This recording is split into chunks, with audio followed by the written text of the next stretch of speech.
We've got some. Hey, I'm Luis. And I'm Luis. And you're listening to the Content is Profit podcast. We spent the last 4 years learning the strategies and techniques from some of the top marketers in the world on how to create content that turns into profit.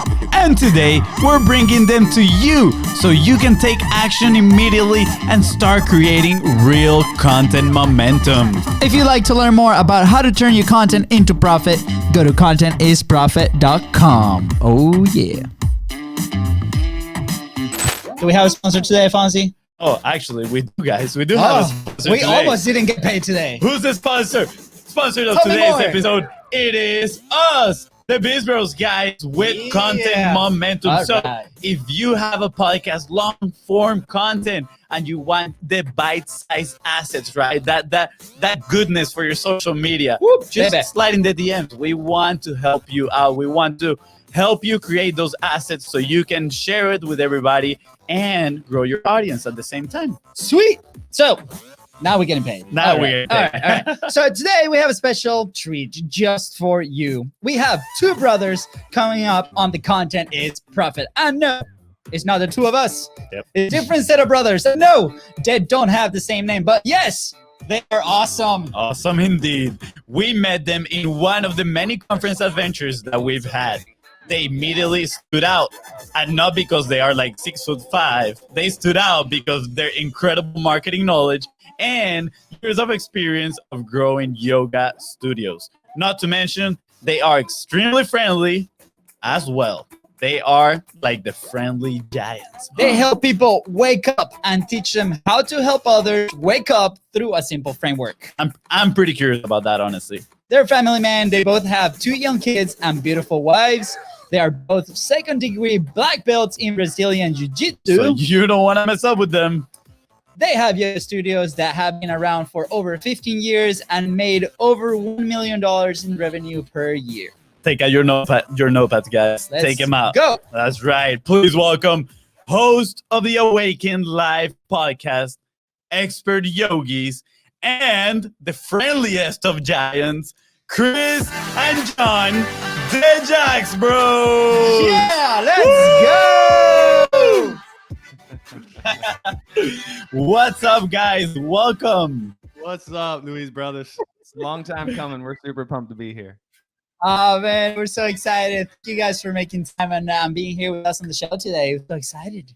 So excited. Oh, yeah, for sure. Yeah, Yeah, we disclaimer here, I don't know 100%. I'm not 100% sure if you guys are 6'5" or not, but for us, you guys were so tall, so I was like, I'm just going to put that. You guys were pretty big. You know? You're close, Luis. I'm 6'3", so.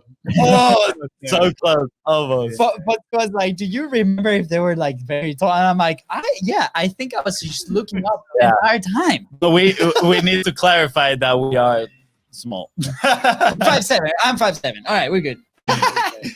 Dude, guys, extremely excited that you guys are here because you guys are publishing like crazy. You guys have an incredible story. You know, when we met you guys in person, we couldn't just like stop talking with you. We're like, oh my God, you guys were sitting behind us and we just kept turning around. We're like, tell me more. So why don't you like go ahead and share a little bit of your story with the audience? You know, tell them, you know, where you guys are coming from and, you know, why you guys are the YAX Bros now and what do you guys do? Yeah. Go ahead, John. All right. I'll let you roll into it. So this, so I guess we started in 2003. I say if we pull it back a little bit more. So we started way back in the day around like 98, 99 doing martial arts. Wow. And we were doing, it was basically MMA back then. So it was mixed martial arts before mixed martial arts became a bigger thing, right? This was just in the verge of the UFC becoming like huge. And it was right around the time where the Gracie brothers were coming into UFC and just dominating. So UFC being Ultimate Fighting Championship for anyone who may not know that. All right. Thank you. I had no idea. Yeah. Thanks for clarifying. If you talk to me about something different than soccer, that's it. Like game over. I'm like grade 0. I'm embarrassed right now, guys. I apologize in behalf of everybody. Yeah. Royce Gracie is like the Pele of Ultimate Fighting Championship. Oh. All right. There you go. Just there. There you go. Yeah.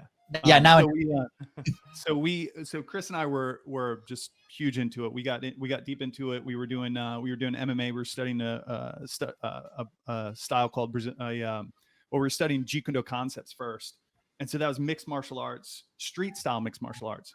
And so we were learning how to like basically like rapid assault tactics. You learn how to get in on somebody, headbutts, knees, elbows, use anything around you as a weapon. Like it was full blast. And we were training all the time. We were going. And then we realized our ground game was lacking. So we got into Brazilian Jiu-Jitsu, started training that like crazy. And our whole focus was we're going to have a martial arts studio one day. And so we eventually manifested that. We had it kind of, it was kind of backyard out of kind of a garage thing. But it was a legit academy. And so we had people coming in and training all the time. And but one of the big things is we were training so hard, our bodies were starting to break down. We were getting injured all the time and like always in pain and always, but we were young. We were like, we're going to just fight through it and just keep going and going and going. And one day our sister was like, man, you guys should try yoga. It can really help. And we're like, all right, we're down to cross train. We're into cross training any way we could. And so we tried yoga and we were like, whoa, this stuff is good. And so we started getting into yoga more and more and more. And one thing led to another, and we decided, all right, I'm going to go to training, learn how to do this on a higher level, learn more about it. Chris went to the next training and we came back. We were like, all right, that martial arts studio is now going to transition into a yoga studio. And that was kind of the birth of the yoga studio. We got back from training, started teaching a couple years later. In 2005, we opened up our first yoga studio, Hot House Yoga. Wow. Yeah. And then That from is- that point, little fast forward, 2007, we opened up our second one. We renovated the first one in 2009, and then we opened up third and fourth in 2012 and 2015. And, wow. at that point, we were grossing close to $4 million a year between all four studios. But what was happening, like all of our lives, there was 4 partners at that point. So John and I are 2 of 6 kids in the family. And our other brother, Jimmy, was part of the partnership and one of our good friends. And everyone was just kind of moving different directions. John and I, we were at this point, had a couple kids and, like our lives had transformed so drastically in that time. And everyone else's too, that all the partnership just started kind of deteriorating. The best analogy is that it was like a shoe that didn't fit anymore. And so in 2017, January 1, we dissolved the partnership.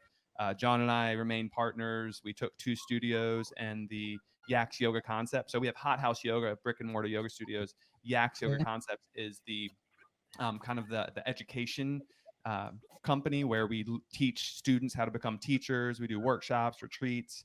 Now we have a whole online business wrapped around that.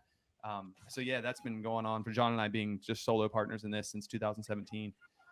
Right around that same time of the split, guys, we also started studying internet marketing and realizing that this was the internet was something that was going to stick around for a little while.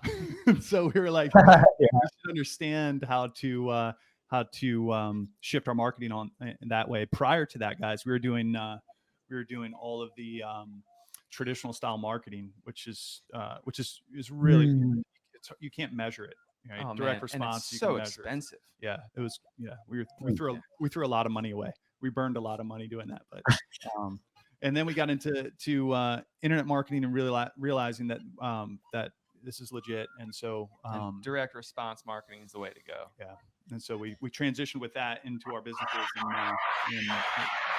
I just want to do that because I come from the brick and mortar fitness industry, and this was my constant battle when I was working in the industry or I trying to sell and convince the ownership of these studios that this is the way to go. So I just want to say that, and I'm just gonna clip that and send it to them. Be like, look at this, look at the guys, they're successful, and look at what they do. Sorry, continue. And so because of that, because of going to the conferences, and there was that one funnel hacking live, I think it was, that everywhere we turned, you guys were there, multiple times a day. We're like, oh, there's Luis Brothers. But because of all the education that we started investing in ourselves, we were more profitable throughout those years of he and I taking over than we had been at any point in our history prior to. Wow. And so it's just a testament to one, I think the people that we were studying from, Russell Brunson, Steve Larson, all the new age marketing geniuses, Josh Forties, and all the network that we tapped into from that has just been invaluable for us. And so it was And this is what's really interesting is like we're yogis. Like for years, all I cared about was how do you teach an up dog and a down dog, and then how do you teach people how to teach an up dog and a down dog, and how do we make it better? And like we're nerds on that level, and I want to learn I want to teach you how to meditate and like self-realization, How to wake up. And so we were two of the most like unlikely dudes to learn marketing and how to do it really well. Yeah. But it was the thing that we knew was our weakness, our what needed to be shored up more than anything for us to be able to actually run a business by ourselves without our partners, who were the marketers and the advertisers and the finance guys. Yeah. That's incredible. That's super interesting, actually, because the way I used to see marketing pre this new direct response world that we tapped into as well as on with you guys, was that I thought marketing was something a little bit more like sketchy, if you wanted to put that way, right? Like, oh, how do we just trick these people to get into some places, right? Yeah. And I'm sure a lot of people used to see it like that. But now I find it super curious because I see it more on how can I help people. It's like if I really have something that I know is helpful for somebody, right? I want to get out there. I need to learn good marketing, right? I need to learn, for example, for us, direct response marketing, right? So we can track it. And I found this super interesting because not too long ago, I actually met this girl. She's a yogi, actually. That's the one that I went to yoga class this morning with. And she was like, hey, like, I need to get this to more people. I want to get more people in this, like, because I know the value of it, right? So when you're telling me this story, I'm connecting the dots with that because I'm like, she might have not started thinking that she needed to learn marketing. She just wanted to teach yoga. But then since she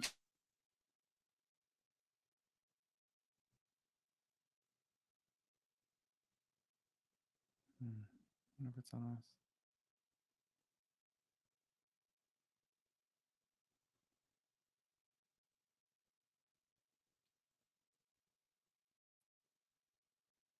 Rebooting right now. Yeah, I think maybe on their side.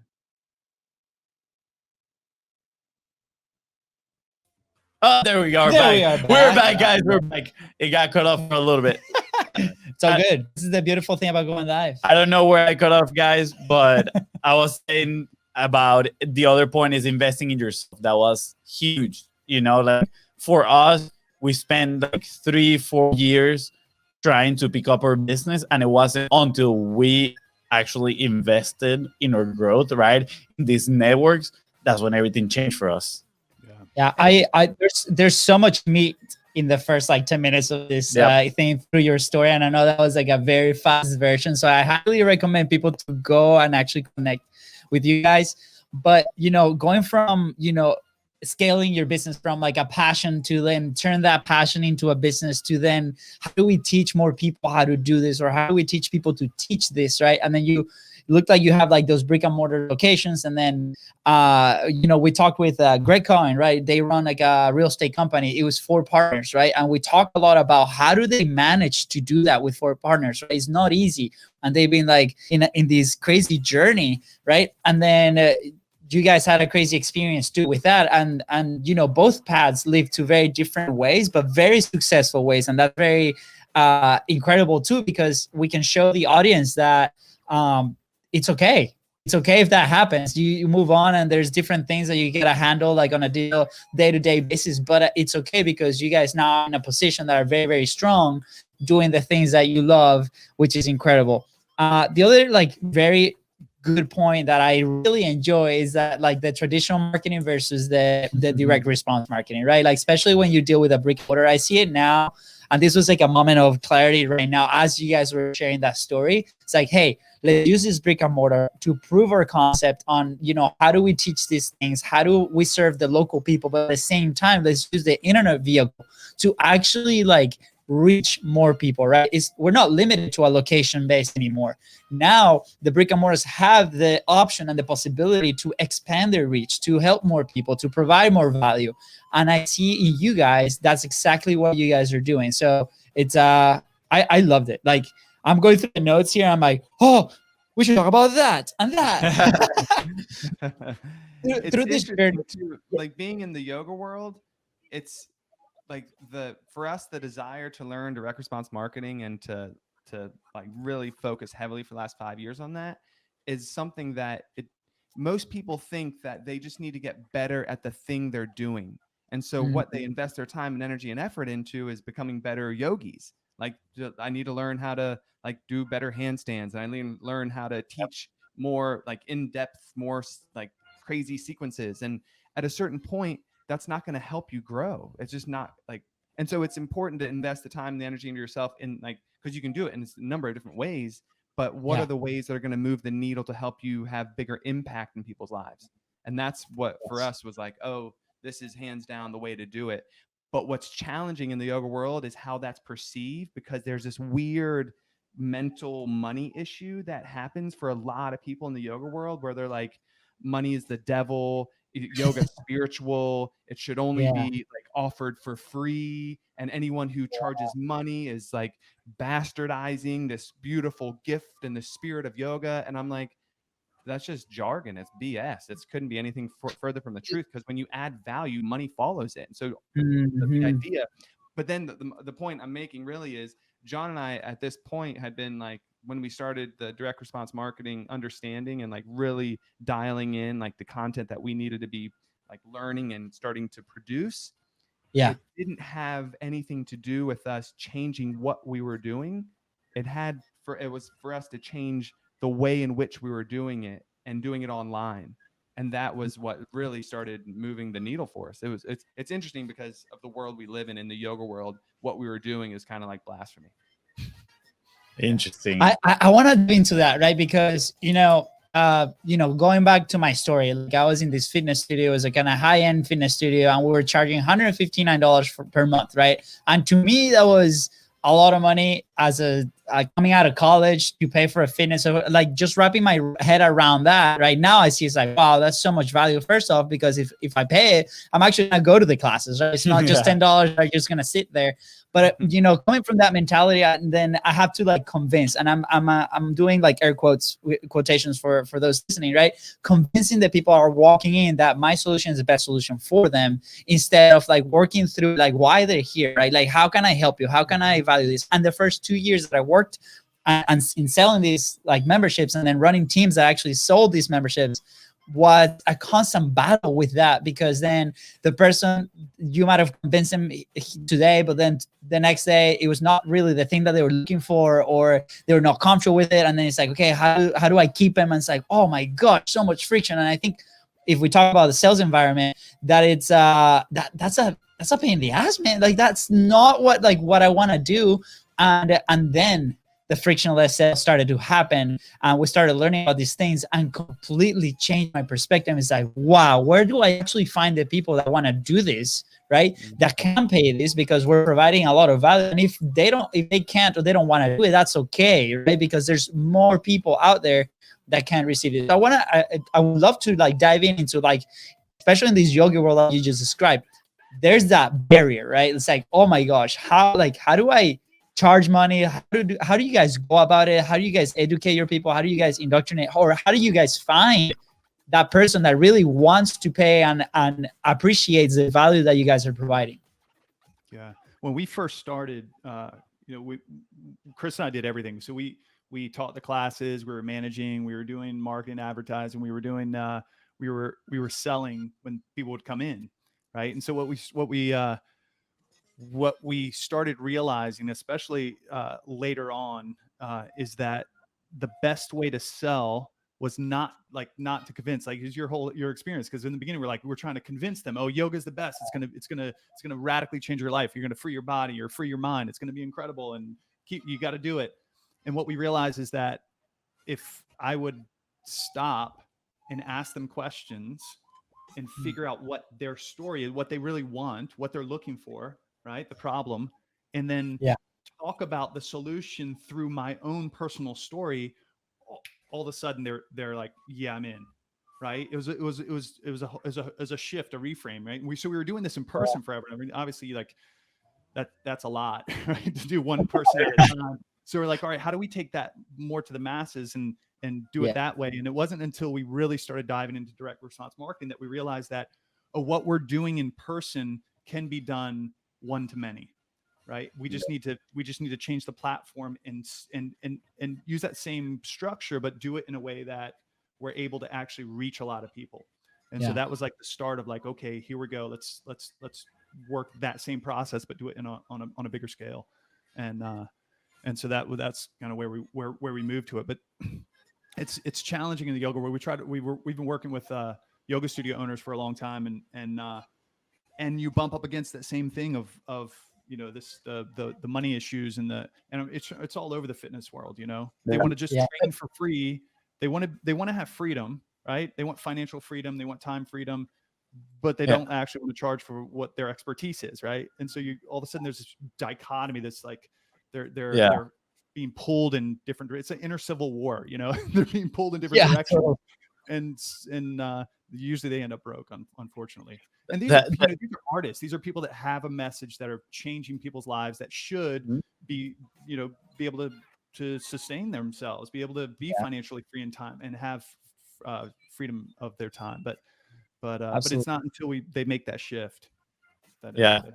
Well, you answered my question, Matt, because I was gonna ask, like, if they have these thoughts, right, like these beliefs around money, but at the same time, I'm guessing nobody wants to be broke, right? Like, how are they dealing with that? Like, that must be super. Like, I mean, are they then just gonna live in this place where they are constantly, like in a place of, oh, I need to get this many people, but I don't want to charge them, So they're like doing all the work because probably they cannot charge to, hire a manager or hire someone that can do certain parts of their business so they can delegate.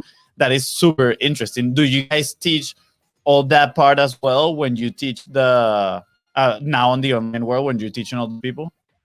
Well, it's funny. So, it's been such a crazy journey for us online. So, because we had brick and mortar studios forever, and then we're like, okay, we are going to learn direct response marketing, and we want to like study with people who are going to help us expand this. But what do we expand online? What we didn't want to be was just another like, oh, here's all our online classes with online meditations and the sea of sameness, and every, literally mom and mother and granddaughter and grandmother like teaching online yoga classes. And we knew right off the bat that like we had to differentiate ourselves in some way. And so we looked at what we had done over the years, and we're like, well, why don't we help yoga studio owners be more successful at owning yoga studios and become more profitable in the same way that we've done it over the last 15 years? Because to have two studios and to be grossing over $1 million is kind of a unicorn in the yoga world. And we're like, well, let's go help those people. And so initially when we went into it, we're like, those are the people we want to help. That we started a Facebook group. We started like providing content. We jumped into other Facebook groups, and we started just doing the process, offering free value, like set up our Facebook profile. So when they saw it, they knew to join our group, the whole shebang. And then as we got into it, we realized we don't want to work with those people. And I'm trying to say it in a very tactful way, but I didn't enjoy like interacting with them. The mindset for a lot of them are broken. And I remember Russell Brunson talking about it. He was like, they're in like the first business that ended up like crashing and melting down. The story is he wakes up and he's like, I wish I had a boss who could just fire me. And there was no boss going to fire him, right? And it was because the people he was working with, he wasn't happy with. He had to educate them on the basic stuff that just like was maddening for him. And so here we were kind of in the same process where like, luckily it was like before we had built anything huge around it, like we learned the lesson of like, who do you want to work with? Most important question ever. Who's your who, right? Yeah. Most important thing. Right, because that's going to make or break the rest of your career. If you don't choose your who and you're miserable and you get a bunch of those people around you, oh my God, you'll burn it down. I love this side of the story because I mean I think we mentioned it Wednesday, but we're helping this person that is a coach, right? And his immediate goal to go ahead and monetize his content is go out and get $1,000 a month, right? That's that very basic thing. And we were going through like, who do you want to work with? Like, who is your message for? Like, how are you crafting this? And he goes like, okay, you know, I sat down with my friend that he does like, he sells these courses. Okay, how much does he sell? Well, you know, a couple $100 a month. I'm like, well, first off, if you want to make thousands of dollars, why are you talking to somebody that's making way less than that? First off. And second, it's like, okay, describe me your dream person, right? And he's like, okay, well, it's this guy that's from 40 to 30 years, like 30 to 40 years old, and has a family and is struggling for money. And I'm like, after that, he described like 10 more things, but I stopped listening right there and I just let him talk. And I'm like, okay, let's go back 10 things back. And then like you said, people are struggling for money. If they're struggling for money, will they pay you this like $1,000 or even $100? Probably not. So we got to rethink the way that we, you know, talk to our dream customer. And that for us was a massive, like when we started this game, that was a massive realization too, because we're like, well, those guys need it, right? But they don't want it. That's the thing. They don't want it. And when they want it, it's really hard. And we get into the convincing game, and then it's a shit show. Yeah, exactly right. But this is the thing, and so you see this in the yoga world, you see this in the fitness world, you see this in the personal development space. People want to make a change, right? They want to be known for whether if it's a status thing or love and connection, whatever their focus is, they want to make change in the world, but they don't realize that in order to make change in the world, they have to change their world. Right. They have to make the shift first in order to be there to be able to do that. And so what we've coached people with is you can put out some of your best stuff. You can put out free content and put out just amazing stuff that can make a difference for the people that are willing to put in the work. As I say that, I'm thinking in my mind, well, most people actually won't put in the work unless they make it some type of investment. But I digress. You can put out some amazing content for people, from free content that can help change people, but then you can be very specific on bringing the people you want to work with, not necessarily broke people, because you have to first change your world before you change the world, right? You can get people into your orbit that will actually be interested in what you're doing. And it's Absolutely. and you guys know, it's just tweaking your message enough, or tweaking your avatar enough, being able to say, it's exactly what you described, Luis. Who is it that I want to work with? I want to work with someone that can afford my higher ticket stuff, right? I want someone that can afford, because I also realize, and I know this from personal experience, I know this from working with people, coaching people, that if somebody's not willing to invest, whether it's money, time, energy, whatever it is, if not willing to invest, they're not going to do the work, and they're not going to get the results. It's just what it comes out. Yeah, that's good stuff right there, guys. I love it. Actually, you know, like I had this question from the beginning, and I think this is a perfect moment to ask it. You know, you said you guys help people wake up, right? And now you're talking about people changing their world. Is that what wake up means in what you guys are doing? You know, like growing up, I don't remember exactly who said it to me, but it's stuck in my head forever. And it was, you cannot help others until you help yourself first, right? And does it sound selfish? Yes, but is it true? I think it's 100% true. Like, if you are not good on the inside, right, yourself, your core, it's going to be so difficult to actually help others. And actually, Catherine Jones, she just had a workshop these days. And she was like, hey, people don't like to talk about this, but the inner work is probably the most important part that you need to do. They don't talk about it because it's not sexy, like the tactics, but you need to do it. If you want to change the world and have a movement, right, you need to change yourself from the inside out. So is that what you guys mean by wake up? Yeah, it is. And like, I guess when we're talking about like changing your world before you change the world, we're speaking basically in terms of money, you know, like, because you have to like have enough money to be able to sustain and support yourself before you can then go out and like impact 100%. more people on that level. But that's more of an effect of waking up in the way that we teach it. And because the term waking up for us, it's all inner work. That's it. Yep. I mean, you have to recognize that there is like the simplest way to say it is like most people walk around thinking that there's something wrong with themselves.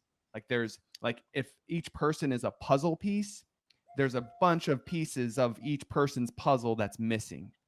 And what that ends up doing is making them have these like negative thought patterns, these feelings of inadequacy, this lack of self-worth and self-love. And that ends up being the potential that they walk into every experience of their lives, this limited sense of self. And so what we try to help people do is recognize that you actually aren't missing any of your puzzle pieces. It's actually already there. And we help you acknowledge and realize that, because once you've fixed that foundation, now we can go about talking about how do you want your life to look like and what do you want to create in your life. Yeah. So much of it, guys, is mindset, as we know, right? We have to have the right mindset, because like I can't even like get. It's what we were talking about before. If I can't even get around the idea of money, like working on myself, working on my finances, if I have money issues, like that's a no-brainer. I mean, that's a no-go, right? It's not going to even happen. Yeah. But you take it back even further, and if somebody's walking around in pain, right, constant pain, all of a sudden their work is affected, their relationships are affected, their entire world is affected. So when we work with people, we're like, okay, we'll get you out of pain. So we're going to free your body, free your mind, and then free your life, right? Free your body, free your mind, free your life, free your body of pain, right? Get you into movement, get you out of pain, get your body right, get your mind right through meditation, right? Meaning be able to, in yoga, they call it the monkey mind, right? The mind is constantly moving and moving and moving. Yeah. Even when people are having a one-on-one conversation, the mind is rarely paying attention, right? It's off into all these tangents and all these thoughts constantly. So people need to do some type of practice that gets them to focus. There was a statistic done. It was done a while ago, guys. So this probably even worse now. But in the I think it was 1980, but it was the 1980s, we'll call it. The average American's attention span was 20 minutes long. 20 minutes. Right. Yeah. So you take the average person off the street in the 1980s, you make them focus on something, they could do it for almost 20 minutes. Right. So that's good length. The most recent study that we've come across is that shifted to 7 seconds. 7 seconds, not 7 minutes, 7 seconds. A goldfish has a 9-second attention span. The average American's attention span is less than a goldfish. Right. This is like, that's a real problem. If we want to focus on anything for any period of time, if we want to make a difference in our lives, like Chris was talking about, make an actual shift, change our lives, we have to learn to focus the mind. And this is what's not happening in the world right now. Like people are so scattered and so all over the place that they're distracted, right? And so if we can get them to that point, then we can free their life. And freeing their life means understanding what it is that they want and where they're going and how to get freedom of time and freedom of finances again, right? So that they can actually feel free on that level. But it has to start physically and mentally before they're able. It's the inner work we're talking about. It has to start at that level in order to take it to that higher level. So the framework we're describing is called the Awaken Life Formula. And it's very specifically movement, meditation, manifestation. In that order, there's a process and a practice that we do every single day. It's super powerful. Yeah. Where can people check it out? So they go, you cannot teach them like that. We'll just leave it at that. That's it. Game over, guys. Episode's done. I'm gonna send to your podcast, and like if they wanna learn I'm gonna call it the MMM. If they wanna learn the MMM, they can find you at the Awaken Life podcast, right? Yeah, Awaken Life podcast. They can actually go to YAX Yoga Lab Facebook group. If you go to Facebook and just type in YAX Yoga Lab, it's a free Facebook group that we've designed that we go live every week and we teach some aspect of the Awaken Life formula. Yeah, that's awesome, man. I love it, and I absolutely love the kind of like representation of the puzzle pieces. And you said people have like that limited sense of self. Honestly, like I feel like I've experienced that being around the right people, around the right network, right? I mean, investing in yourself and going to these events and meeting people that they believe that they are limitless, that they can do whatever they can do, like be a part of these massive movements. it has changes, honestly, you know, like it has built our own belief. It has changed many of the false beliefs that we used to have, right? Money, for example, one of ours. And so I love it because you talk about, you know, finding yourself pretty much. Like people need to get to know themselves, and it's a process. And with short attention span that we have, sometimes, and I'm guilty of this, like I sit down and I'm like, who am I? You know, what do I want? 7 seconds later, I'm on my phone scrolling on Instagram. It's like, oh, this is pretty cool right here. Never gotten on it, and you've wondered how, like, you went for one specific thing, and then you're like 5 minutes later reading some post by some dude you don't even know. You know, it's crazy how that happens. And I think it's important to note that we weren't like, everyone is born feeling like they're inadequate in some way. And so like we were, you know, for me, the biggest hurdle of my life was like forgiving my dad. Like he left when I was super young. Like, so there's 6 of us, you know, like, and when I'm the youngest of the 6. When I was 2, the oldest was 13. And that's when he left for like another woman, like out, not on good terms, not cool, not in our lives. And that was part of, like, not to mention he was an artist and stayed true to his craft through it all. Imagine raising 6 kids and saying, you know what, I'm going to be a painter, oil on canvas, super talented, but had zero understanding of marketing himself and like charging for what he's worth. And so that meant that we struggled financially most of our lives. Like we were on welfare, super poor, mom trying to take care of it all herself. Like, and so for me, that feeling of lack was something I carried for half of my life until through the process of yoga, I realized that, man, if I'm really going to live abundantly and like actually do the things I want to do in my life, I first have to correct how I'm seeing him and forgive him. And then it was like, now I got to work on my money issues because this shit is deep. Real deep. And think about that, guys. You hear Chris's story, but think about that with what we were saying before. If and we all have that, right? We all have that intensity of something that happened in the past. But if I can't keep my attention in the moment, right, with actual how life is unfolding, then what do I default to? Right? I default to all the old patterns. So all the old patterns of, you know, feeling inadequate or feeling like somehow I'm not able to be loved because of that, or feeling or getting caught up in money issues or food issues or whatever the stuff is that literally just our old patterning, right? How we were raised, the experiences that we had. If we're not present for life as it unfolds in front of us, we default to those old patterns, right? And so if our attention span is only 7 seconds long, how often are people just repeating these old patterns in their life?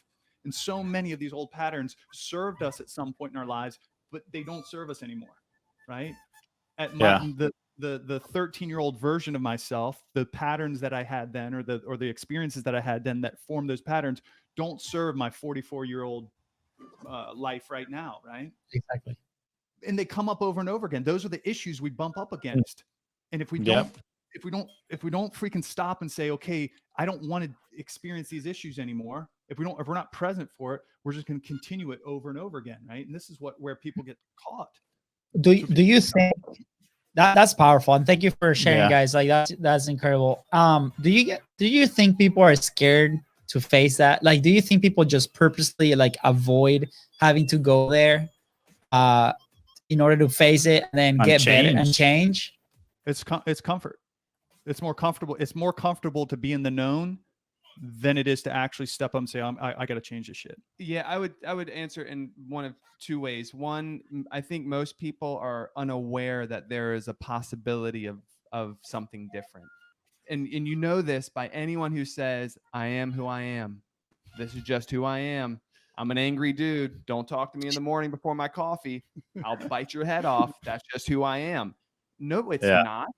Were you angry at 5 when you woke up?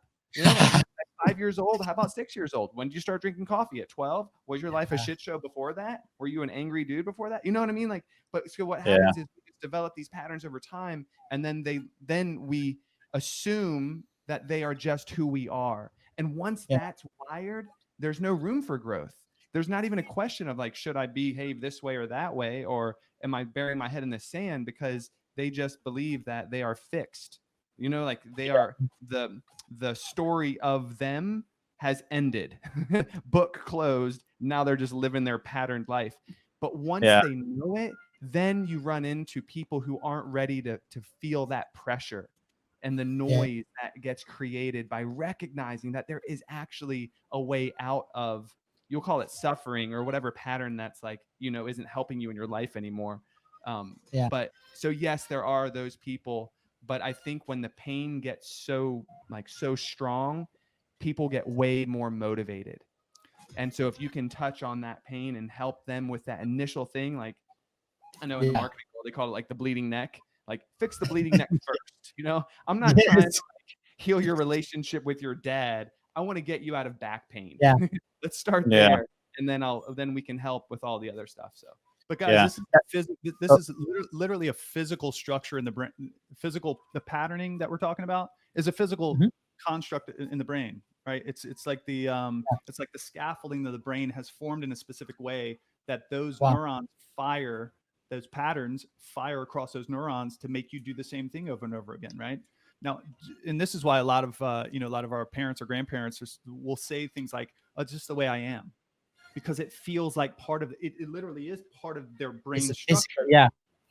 But what's cool, and this is newer within the last 20, 30 years, that neuroscience has realized that they call it neuroplasticity, that our brains can restructure themselves. Yep. If we can program, right, through our attention, right, the mind can change the brain to change the mind is the idea, right? That we can restructure that scaffolding around the brain to have different neural connections. Right? I'm nerding out a little bit, so I apologize. Oh no, I love it. I know, this is so fascinating. Right? Neurons that fire together wire together, right? So when we do a new pattern, it feels clumsy at first because we haven't connected those neurons. We haven't really made that solid connection. But the more we do that thing, the more we have what's called myelin. It's a sheathing for those connections. And so if you have a deep pattern, like a LeBron James or a Michael Jordan doing a jump shot, they have that neural connection is wired tight and it has lots of myelin wrapped around it, lots of sheathing. So they're able to do it like, right? This is what we're all dealing with all our old pattern is a lot of neural connections, a lot of sheathing, but neurons that fail to link, fail to sync, fail to link, meaning if we stop firing that connection, the myelin will dissipate and it'll stop. So we can literally, my whole point is we can restructure the brain to have a better life. Right. I love this. Sorry, Chris, real quick. You know, you were talking about people saying, you know, like, oh, I'm like this, right? And I recently just read a book that they talk about teleology, it's called, right? Which is pretty much people using previous trauma or behaviors to justify their actual goals. And I just knocked down the toys right here. Good timing. But they literally say, you know, a lot of people say, oh no, I cannot do certain things because of this thing that happened in my past. No, is the actual thing that's happening is that they don't want to do that thing and they're using that thing from the past as an excuse, right? And then, you know, it kind of reminds me of this saying that is like, you cannot teach a trick to an old dog. That's a lie. And a lot of people believe that. They think because they grew up and they're older, they think they cannot learn anything new, that they cannot change. They're like, these are my ways, this is how I am. And it's because they're comfortable at that point, right? But the thing is, while you're talking about neuroplasticity, we can change. Like, we can learn new things. And I'm going to give you an example, right? Like, I've wanted to play guitar for the longest time, right? Like, my mom plays the guitar and she sings, and I grew up and I was like, God, this would be so cool to do it. Like, imagine being at a party, you know, jamming and everybody singing. How cool would that be, right? So when I first moved into the States, right, 2011, I bought like a $20 guitar, started practicing. My roommate broke it. He said it was accidentally. I'm sure it was not. But the thing is, I was like, that's it, right? Like, I'm not going to practice anymore. I still want to do it, but it's too difficult for me. I cannot learn it, right? And that comes too with our attention span, that it's like, we just move on. We just want things quick at this point, right? So about a month back now, I'm like, you know what? I'm actually gonna sit down and learn guitar. So I got a guitar, and it's what you're saying. Like it feels clumsy at first. Like I'm not used to move my left hand and like do the chords on the guitar. But the more I do it, I can notice the improvement. Like I do it faster, right? Yeah, and faster and faster. Please learn faster, because some people in the house just don't, yeah.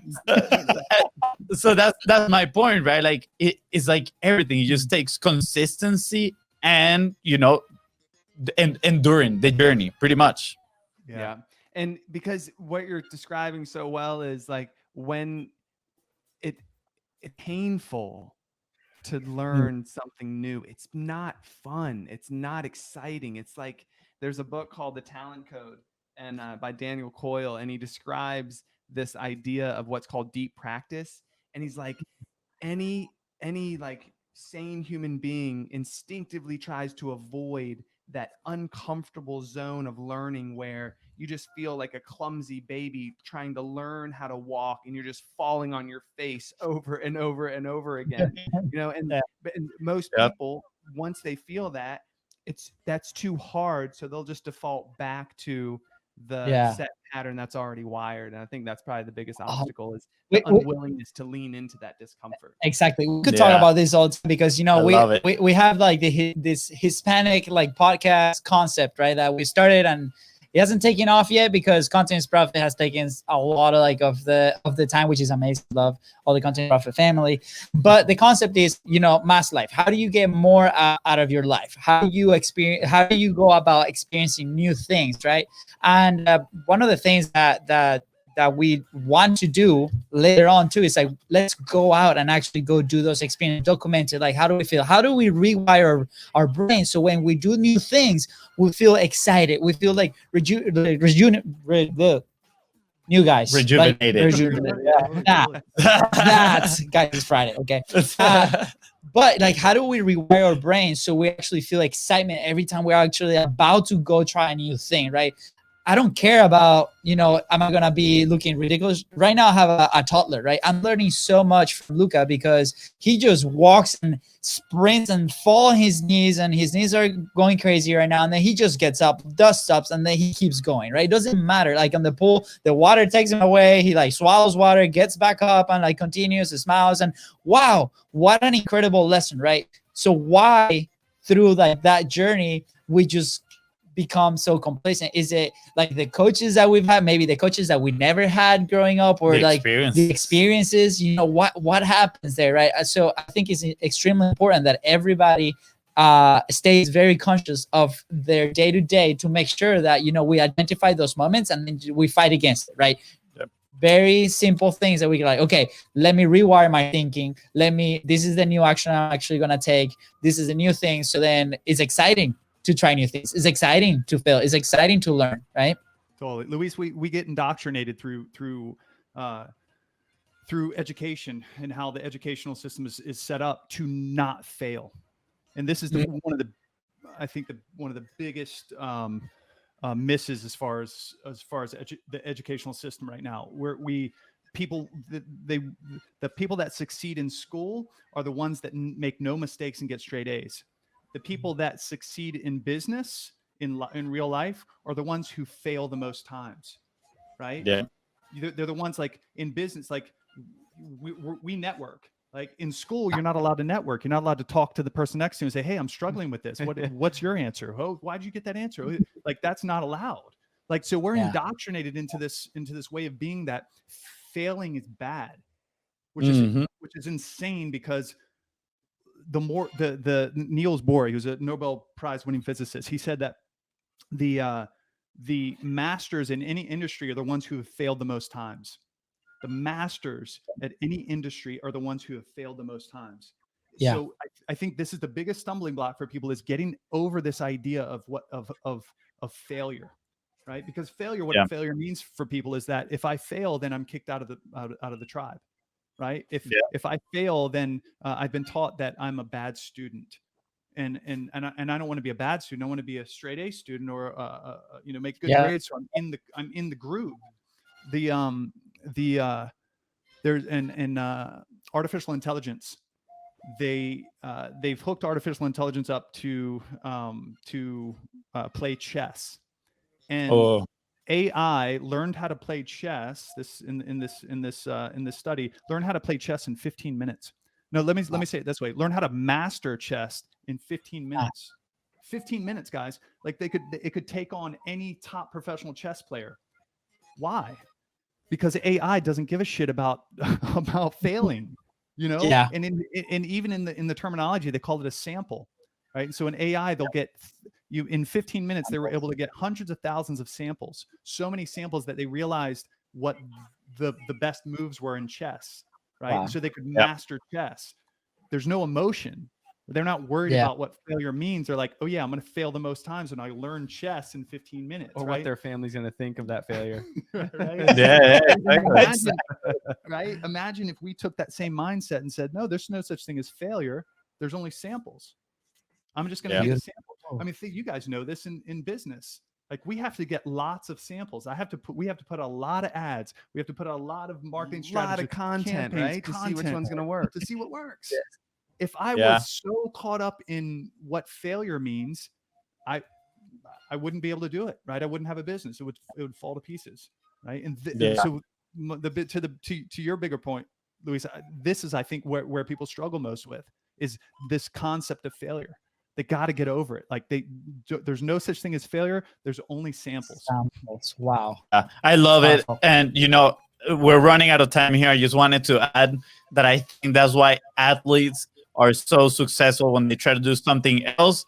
Because I mean, you guys are athletes. You guys still surf, surfing, how many, times you fall down and maybe get hit by the board. But you guys did, martial arts, mixed martial arts, how many elbows you didn't get to the face, right? We play soccer. There we go. I punch them still sometimes in the face. Whoa. Soccer for you guys, I said soccer for you guys. How many times do you have to mess up? Absolutely. Absolutely. So during practice, you fail so many times, right? Then in the games, you fail so many times. And that's actually, I feel like, what gives you that drive of, okay, how do I do it better? Let me keep trying, right? And I have a book recommendation here for the audience real quick. The book is called Limitless Mind. And it actually talks about what John is talking right now about that neuroscience. And he put it in the aspect, kind of like the theme of it is the educational system, right? How actually the US has like one of the worst educational systems because those tests that are meant to okay, do it quick without failing. You need to, multiple choice, which ones are the good ones. And that's it. Whether, countries like Japan, for example, they work in 1 hour, they work on one math problem, right?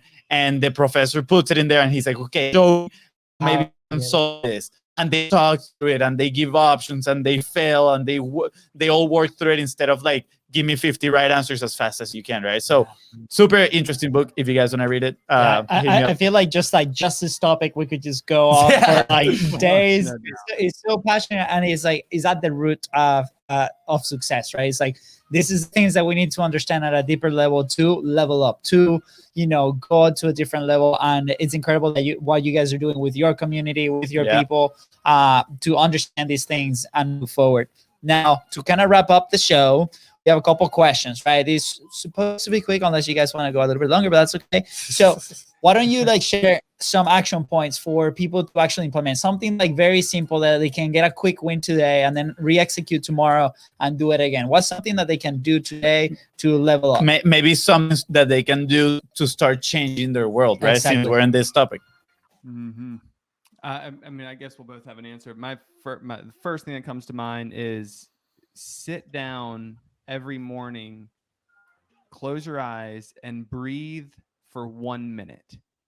I'll call it meditation, but just breathe consciously for 1 minute and slow the breath down as much as you can so that you're really actually paying attention to it, because what is needed first is a heightened awareness.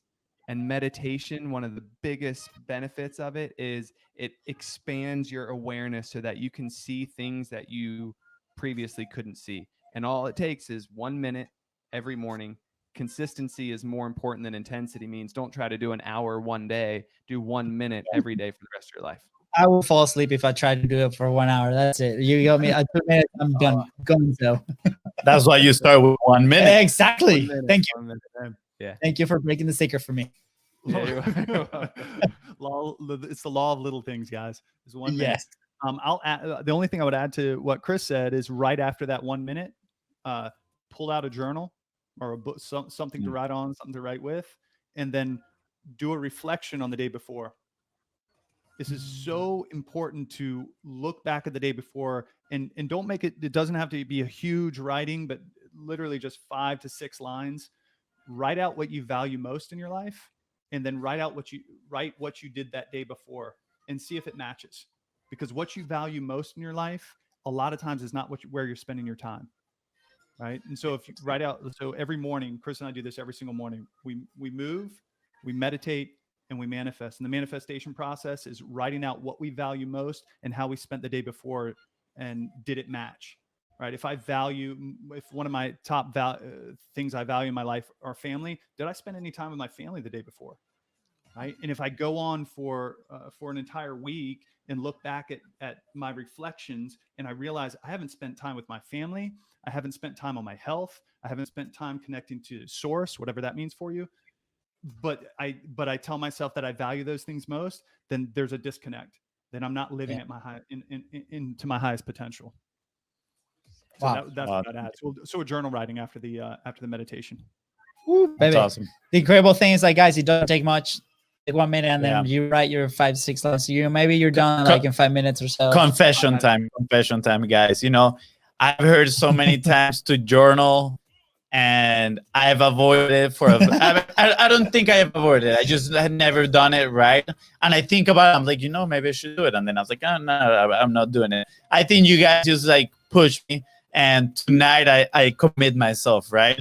It's hard because we think of journaling like Dear Diary. Like Hollywood tells you to do it. Who am I talking to when I write? Is it to myself, or am I talking to someone else? Like, it's simple, but it's really confusing. Yeah. And so making the process simple is important, where you say, okay, what are my 5 top values? And then can I write 5 sentences? And just keep it simple, because it's a law of little things. One of the reasons Chris said meditate, sit still for 1 minute. He didn't say do it for 10 minutes or 15 or 20 minutes. Yeah. He said do it for 1 minute, and then journal for 5 minutes. And just make it a 6-minute process. Everyone, and if we are consistent with that, then we start to see results. And if we see results, we're like, oh, okay, let me add another minute to my meditation. Let me add another segment to my journaling. But keeping the journal simple, keep the meditation simple, keep it simple. It's this idea that consistency is more important than intensity. Keep it consistent, because that's what's going to start to create the habit, right? And that's what we need.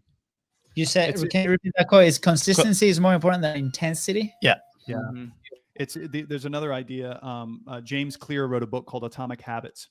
It's a game changer book, and he said that we'll never rise to our goals. We will always fall to our systems. Another way of saying that is fall to our habits, right? We'll never rise to our goals. We will always fall to our systems. Yeah. How do we change our life? How do we actually achieve those goals? We make small, manageable habits that build us up to the success of those goals. That's awesome. I feel like we're having like footing here, and we're just eating, because I'm like, yes. Oh man, yeah. And for those listening, I totally recommend the newsletter. James Clear's newsletter. It's called 321. Is absolutely amazing. It's super quick. He sends it like once a week, and he has some really interesting thoughts in there. So I recommend that as well. I need to check out the book though. I haven't read that book. Awesome, guys. Well, that was pure gold. Thank you for those advice. I mean, we got way more than we asked for. So thank you for that. And the last one, and I think, it's to kind of wrap it up on content and, the marketing kind of deal. And you guys have been publishing for so long, and it's inspiring to see what you guys have seen. The first time I heard that you guys had a show, I'm like, what, on yoga? What's this? Like, it was just so fascinating to me. Like, wow, everybody can really do this, right? So my question to you is, like, where will you be if you did not start publishing? Say that again. It broke up a little bit. Where would you be if you did not start publishing? Oh man. Honestly, we would be back in 2012.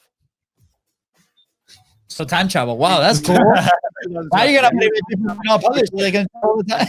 What he means, what to be specific is, we would probably be in our studios, teaching all the classes, managing, like running. It's the idea of you're either working in the business or you're working on the business.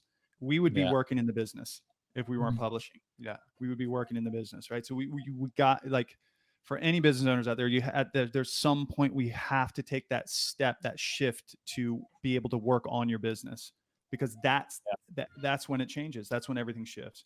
And because publishing is literally the foundation for the entire business, because it's you projecting out your message consistently over time, and you don't know who's listening, and you don't know when you're going to say something that triggers something in that person's brain that says, I want to learn more. And now you have an offer that's whatever on whatever end for them to come in.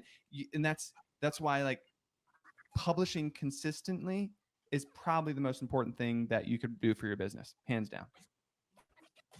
Oh, Thank you. You guys listening, if you made it this far, awesome. And please, please, please listen to the YAX Bros, because wow, amazing. I mean, look at the track record. They're doing wonderful things. Guys, thank you so much for spending some time with us. Don't hang up, because we gotta say bye to the audience here, and then to Facebook, and then to you guys. We'll do the Hispanic goodbye. You know, it's like several layers of goodbye. Where can people find you guys before we say bye here to the audience? Where can people find you? Yeah, check us out on Facebook, YAX Yoga Lab. YAX, YAX Yoga Lab, LAB. Yeah. Awesome.